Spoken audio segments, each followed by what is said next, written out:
There's a voice in your head right now that you've never once questioned the ownership of. And that's the most dangerous oversight you've made in your entire life. You assume because it speaks in first person, because it says I instead of you, that it must be you. It's not.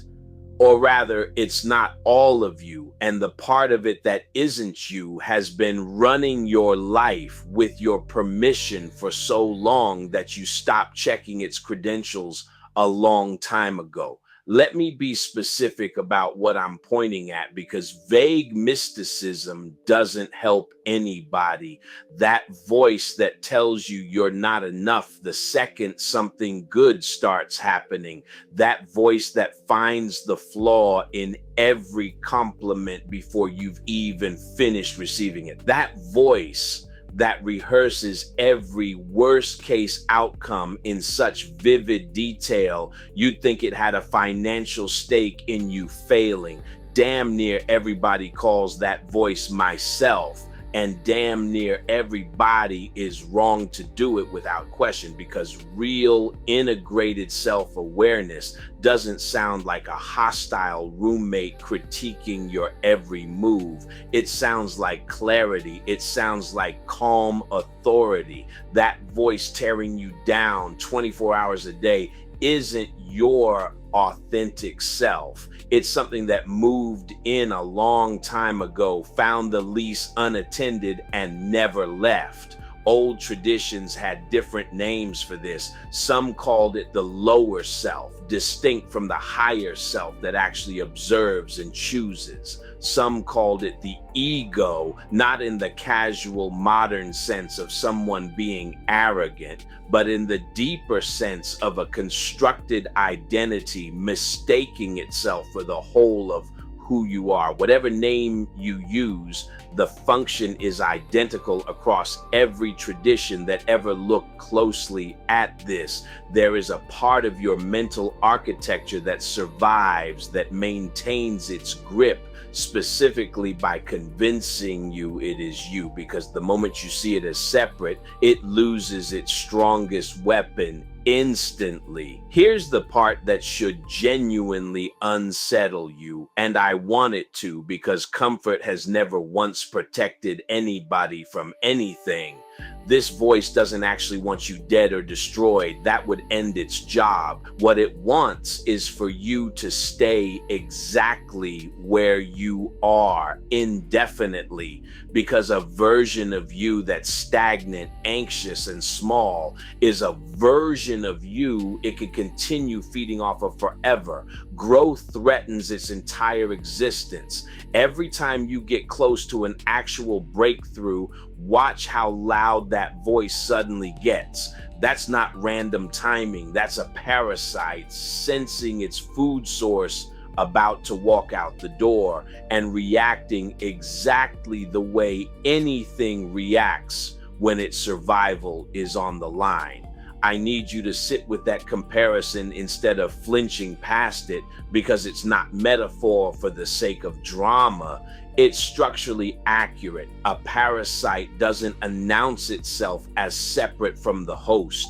It mimics the host's own signals, so the host's body doesn't recognize it as foreign and mount a defense. That voice in your head does precisely the same thing. It speaks in your own internal voice, uses your own memories as ammunition, knows your specific insecurities better than anyone alive, and all of that intimacy convinces you it must be you, when in reality, that intimacy is exactly how a successful parasite survives undetected for years. Now, let me pull back from the horror movie framing for a second, because I don't want you walking away from this thinking you've got some literal demon squatting in your skull that needs an exorcism. And I definitely don't want you spending $40 on a crystal because some account online told you it fights negative entities.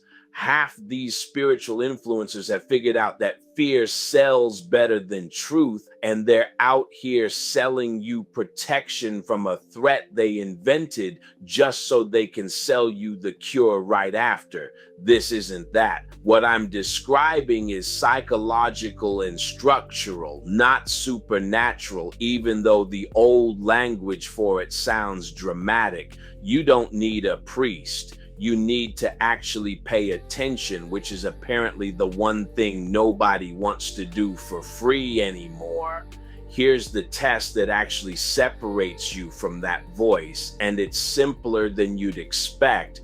You are the one who notices the voice. Sit with that for a second, because it's doing more work than it looks like it's doing. If you can observe a thought, you cannot be identical to that thought, the same way you can't be identical to a sound you're listening to. The voice says, I'm worthless. You, the actual observer behind that voice, are the one capable of hearing that statement and asking whether it's even true. That gap between the voice speaking and the awareness capable of evaluating it, that gap is you, the real you. The voice is just very, very good at making you forget that gap exists, because the day you remember it permanently is the day its rent stops getting paid on time.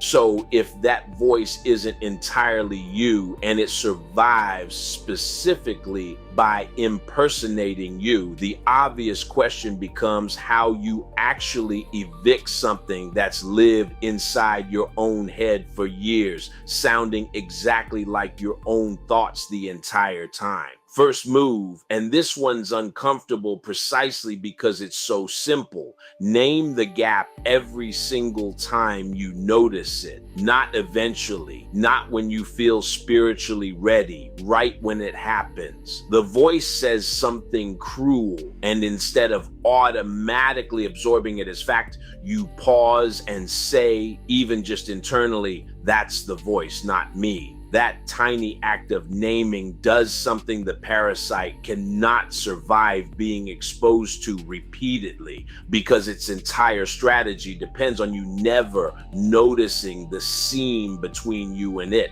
Expose the seam enough times consistently, and the disguise stops holding. Second, stop feeding it your attention during its loudest moments. This connects to something I've said before about thought forms, and it applies here with even more force, because this particular construct has had decades to build deep architecture inside your specific mind. Every time you engage that voice in an argument, defending yourself against it, explaining to it why it's wrong, you're still feeding it just through a different channel.